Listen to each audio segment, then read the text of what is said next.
If I had known about the developmental disorder, I wouldn't have had you. You are an unnecessary existence for our family." When my mother said this to me, my world turned completely dark. Let's go. From now on, a new life begins for the three of us.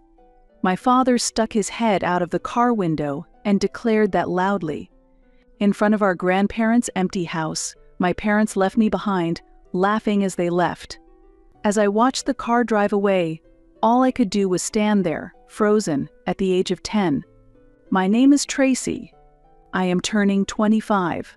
I have a twin brother, Tony, and I used to live with him and our parents, but we have been living separately for over 10 years. The reason is because of such a past. My father was a regular employee, and my mother worked part-time while being a housewife.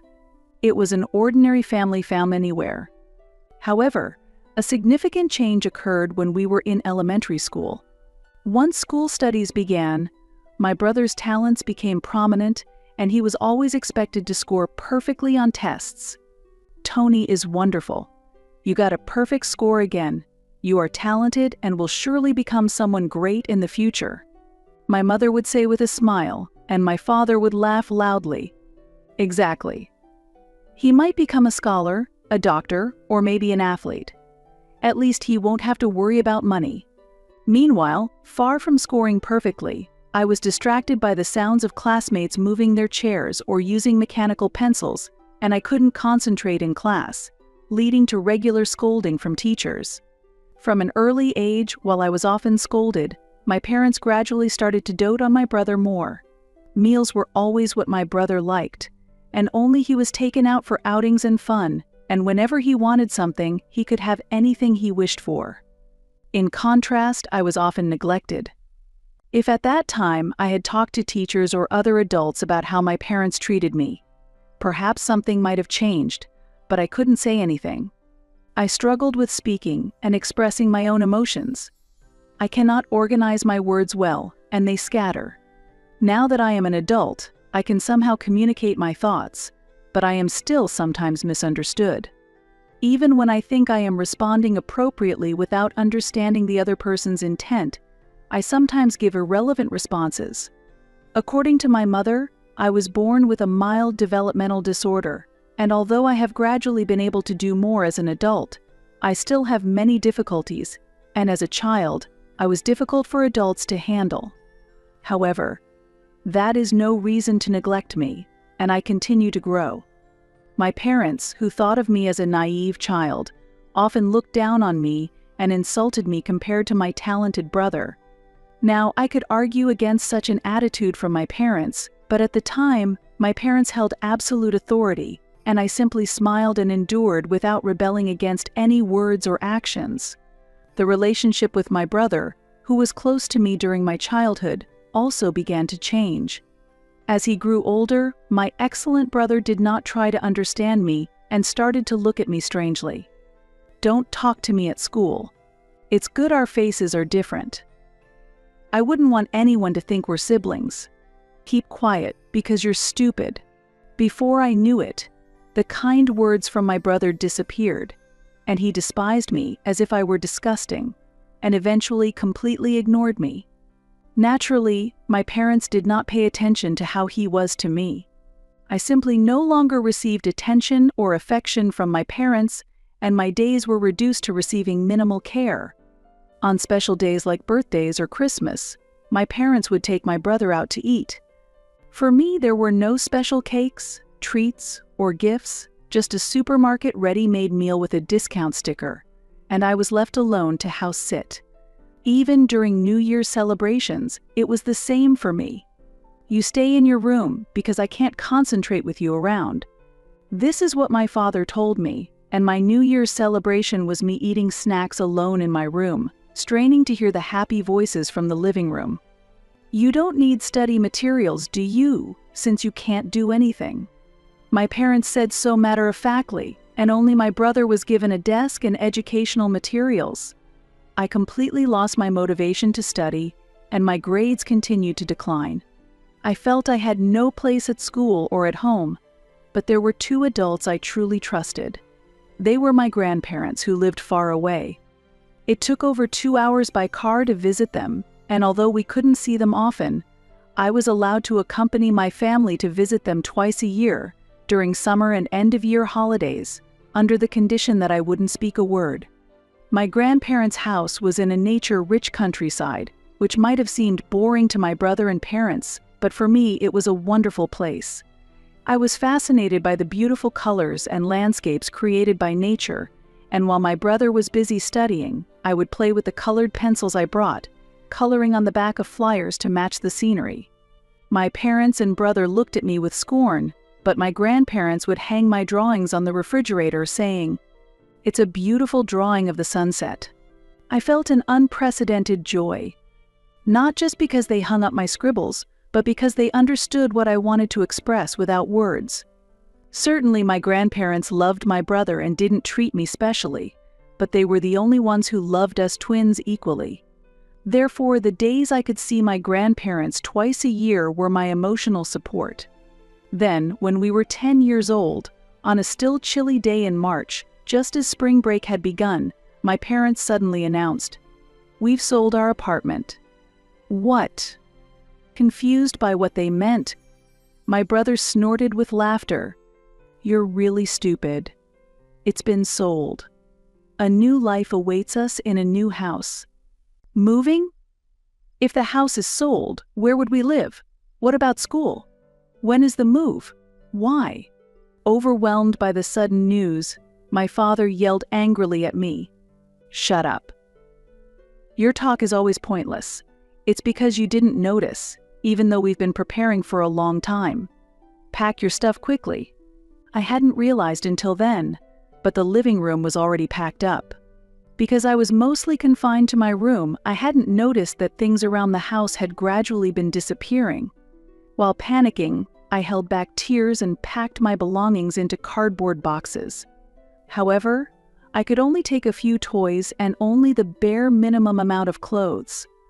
Since it was spring break, my belongings were most of what I brought home from school, and I finished packing them into boxes quickly. "I'm ready. Everything's packed in boxes. I've got my school bag too, but anything else?" "We don't need your report. Just get in the car quickly." "Okay, I understand." My father tossed my cardboard box into the trunk of the car roughly, and I got in the car holding my school bag. However, Tony, who usually sat next to me, was not there. Tony isn't here. Where is Tony? It can't be just us three going, right? Aren't we missing some luggage? Aren't you supposed to be quiet in the car? My mother scolded me sharply, and I fell silent. "It's hard to understand you. We gave your brother some pocket money and let him go out to play. Be quiet if you understand." In the silence, I absent-mindedly gazed at the blossoming trees outside the car, but suddenly a light of hope flickered in my heart. Maybe, just as they used to take only my brother out, this time they were taking only me to some fun place. My parents were perhaps trying to surprise me with the move. While I unconsciously smiled, my parents were quietly talking about something. At that time, I was too excited to care about what was being said. However, I never dreamed that this joy would later be betrayed. I eventually fell asleep and was suddenly woken up by my mother's loud voice. "Wake up quickly. Take your school bag and get out of the car." Not knowing where I was, I got out of the car and was astonished by the scene in front of me. It was in front of my beloved grandparents' house. Yay. Grandma, Grandpa. I energetically tried to open the door, but suddenly stood frozen. The door wouldn't open. It was locked. "Mom, I can't get in." "Is that so?" "It's a weekday today, so they're probably still at work." "What?" "But I just called them, so they'll be back soon." "See you?" My father roughly placed my luggage in front of the entrance and immediately returned to the car. Feeling anxious, I hastily grabbed my mother's hand. "Wait. Where are you going?" "Mom, Dad, wait." "Where? We're going back. We can't leave your brother alone, can we?" "What?" My mother shook off my hand as if it were obvious and stated, Your brother got into a famous private elementary school that ensures progression through grades. He's already decided to transfer there starting next term. We sold the apartment as part of the tuition, and we're moving to a new house for him. But having you around distracts him and also adds extra food costs. With the new term starting, this is your chance to stay here. Wait, what's happening? Am I changing schools? Am I going to a different school? That's exactly what annoys me. When my mother raised her voice in anger, I was at a loss for words. You've always been a burden to me since you were little. Your grades are poor and your appearance is below average. You can't even hold a proper conversation. Your brother is such a good child. Why do you always cause problems? Did I do something bad? If so, I'm sorry. I'm really sorry. I don't need apologies that are just lip service. If I had known about your developmental disorder, I wouldn't have had you. You are an unnecessary existence for our family. When my mother said this to me, my world turned completely dark. Let's go. From now on, a new life begins for the three of us. My father stuck his head out of the car window and declared that loudly. I must somehow stop my parents. Don't go. Don't leave me behind. Dad, Mom, am I really a bad child? Words swirl in my mind, and when I try to speak, the right words just don't come out easily. As I desperately tried to move my mouth, my mother just glanced at me and got into the car. Sorry for the wait. Since we've come all this way, let's buy a famous cake from around here and eat it with Tony. All I could do was blankly watch as my parents left me behind. Tracy. Are you okay, Tracy? Grandpa. What I saw through my blurred vision were the faces of my grandparents looking at me with concern. By the time I realized, it had already gotten dark. While waiting for my grandparents to return, it seems I had fallen asleep without noticing. Your hands are cold, and your face is pale. My grandfather wrapped me in a jumper, carried me on his back, and took me to a warm room. My grandparents were moving quickly and talking in very angry tones. How long has Tracy been waiting there? They couldn't believe seeing a message when they happened to look at their phone at work. We've left Tracy in front of the house. Please take care of Tracy. They both rushed back home immediately. It would have been a disaster if they hadn't found me. At that time, my grandfather was working as a craftsman, and my grandmother was diligently working at a local restaurant. Despite knowing their busy lives, my parents didn't contact them in advance, only sent a message on that day, and the communication ended just like that. That made me painfully aware of how insignificant I was to my parents. As I took a sip of the hot milk my grandmother gave me, its warmth relaxed my feelings, and I couldn't stop my tears. My grandmother gently stroked my back and comforted me as I cried. Meanwhile, my grandfather suddenly stood up and called my father, but the discussion escalated, and he eventually ended the call by slamming down the receiver. Tracy, I talked to your dad, but it seems we can't communicate properly. Can you tell me what happened? Through tears, I explained the events that had led up to this moment. My story was more disorganized than usual, but my grandparents just quietly listened. They said I'm an unnecessary existence because I have a developmental disorder. That it would have been better if I hadn't been born. Mom and Dad are going to create a new family with Tony. As I choked out the words, I was enveloped in a warm embrace. My grandmother hugged me tightly. What are you talking about? You are a wonderful child. No matter what anyone says, you are irreplaceable to us. I am truly happy that you were born. Yet, people's worth isn't determined by their intelligence or appearance. Your grandfather and I are just ordinary elderly people who didn't attend prestigious schools, but we've lived our lives utilizing what we're good at. You might not be good at academics, but you have a talent for sensitivity and expression. That's an irreplaceable talent that is uniquely yours. Talent. Yes, there are no adults here to make you sad anymore, so you don't have to worry. I'm sorry for not noticing it until now. You've been doing your best.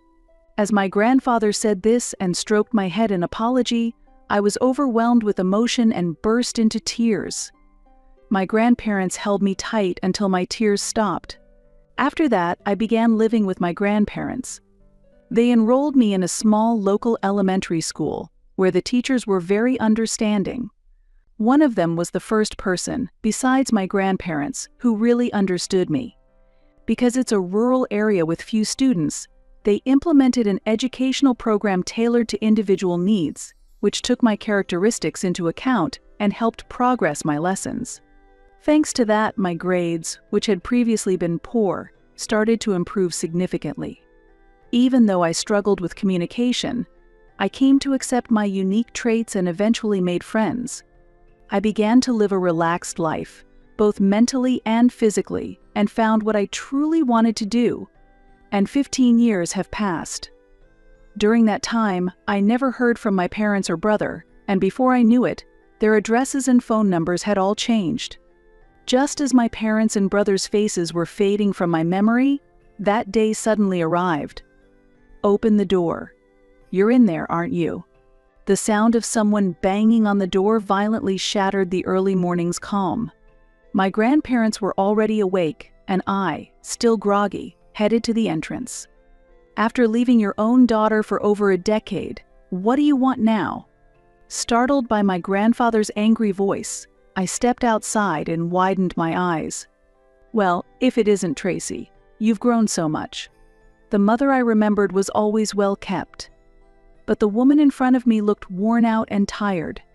The man next to her had a belly, a far cry from my father's previously slim figure. Smiling amiably, the two of them reached out their hands in a friendly manner. I avoided their hands and glared at them. If you are my parents, why have you come? Don't talk like we're strangers. We came to talk. Talk. Yes, we are fully aware. It seems this workshop is making quite a profit now. Dad has gotten old, and as both a manager and a craftsman, he's reaching his limits, right? That's why we've come back. I thought I'd take over the business. And we heard our lovely daughter is set to inherit from him. That should be ours to receive. My grandfather snorted at my father and mother's words. Oh? You came back to get a share of the leftovers? And even take over the business? How presumptuous. An amateur with no basic knowledge of glass artistry taking over our workshop. We've already decided our successor.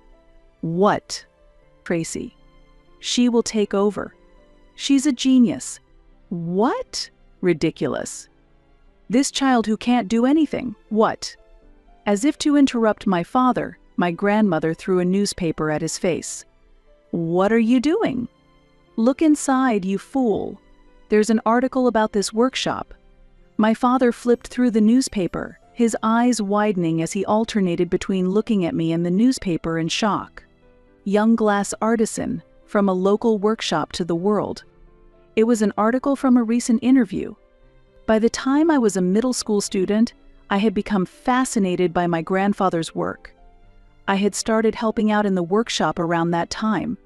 I was initially just an assistant, but as I started to actively engage in glass artistry, I quickly became an apprentice in my grandfather's workshop. Recognized for my skills by my grandfather, I became passionate about capturing the allure of nature in glass. A few years ago, I finally completed the piece I had dreamed of making and started selling it. It became popular on social media, and I quickly gained recognition, becoming known as a prominent glass artisan. Now, I even receive orders from restaurants and stores abroad, and we've expanded our workshop with more artisans and launched online sales. You are indeed our daughter, not like that useless, timid son. As my father exaggeratedly praised me, my mother eagerly nodded along. Useless? Timid? Surprised by the words so opposite from my memory of my brother, I asked them, and my mother glared at me sharply. Just listen. That useless Tony. My mother began speaking excitedly. According to her, my brother had graduated from university and landed a job at a top company, all going well initially. However, being praised as excellent for years, he became arrogant and unexpectedly fragile. Buffeted by the harsh waves of society, he faced failure within a short time and quit his job less than a year after starting. Can you believe it? Just a little scolding and he quit his job. I could never imagine it.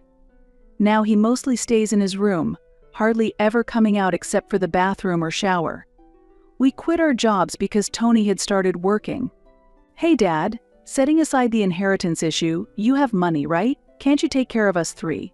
Or even just us two? At my father's words, my grandfather's expression turned to astonishment. Do you two only care about yourselves? He's still young, he'll figure something out. If it's decided that we stay here, he'll manage somehow. He's not a child anymore. It's impossible for us to find new jobs at our age. Hey Dad, listen to your loving son's request. My grandfather, dumbfounded, sighed and went back into the room.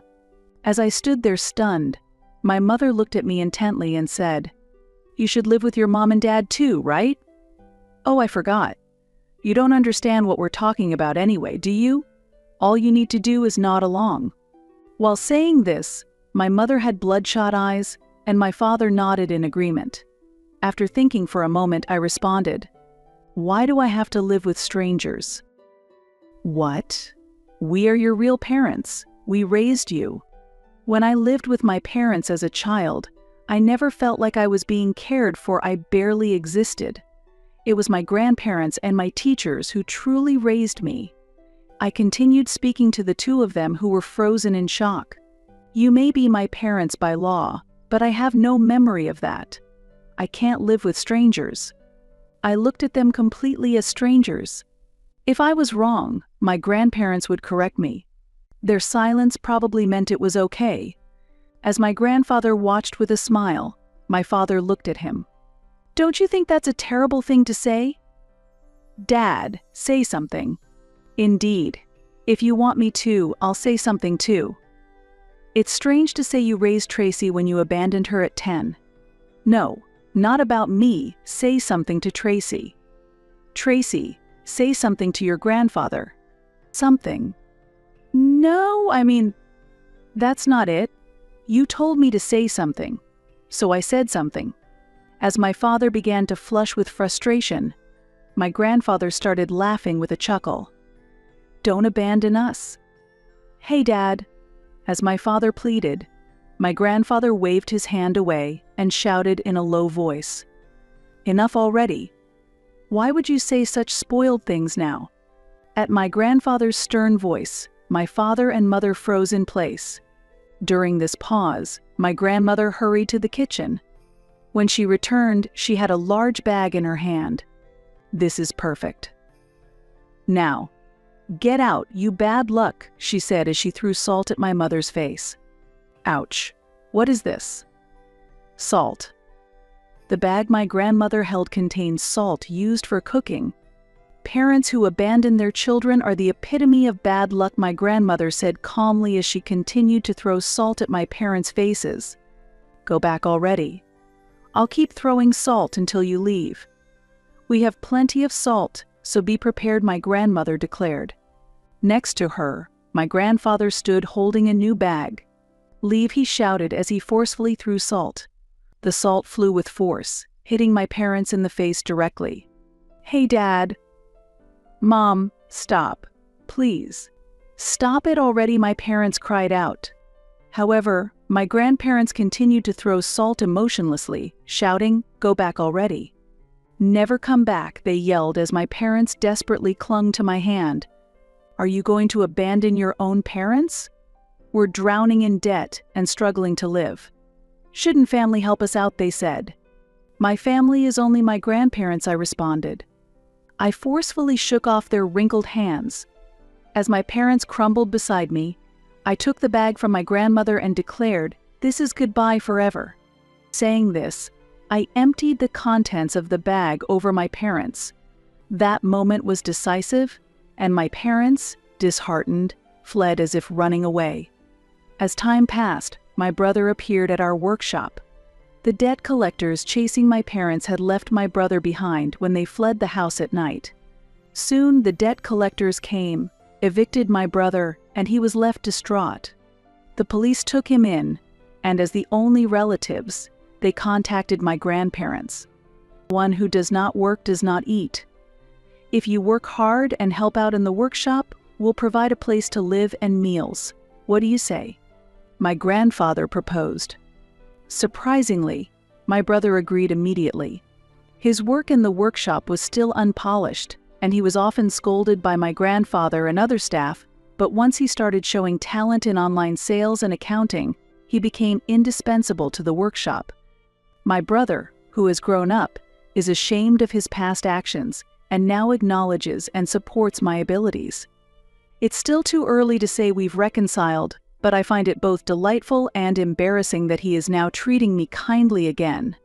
Interestingly, just when my brother was getting accustomed to the workshop's work and starting to be acknowledged by everyone, it seems our parents suddenly contacted him.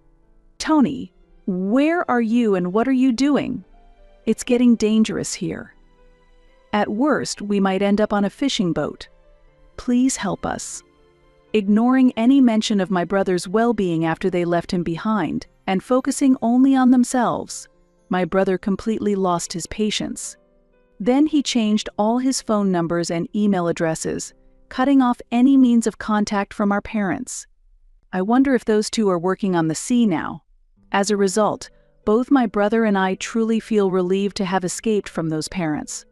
The dinner table surrounded by my grandparents, my brother, and me might not have special dishes, but it feels warm and comforting.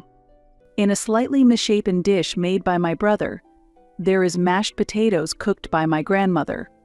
My grandfather is enjoying his beer in a glass that I made. I am finally feeling a happiness I couldn't experience in my childhood.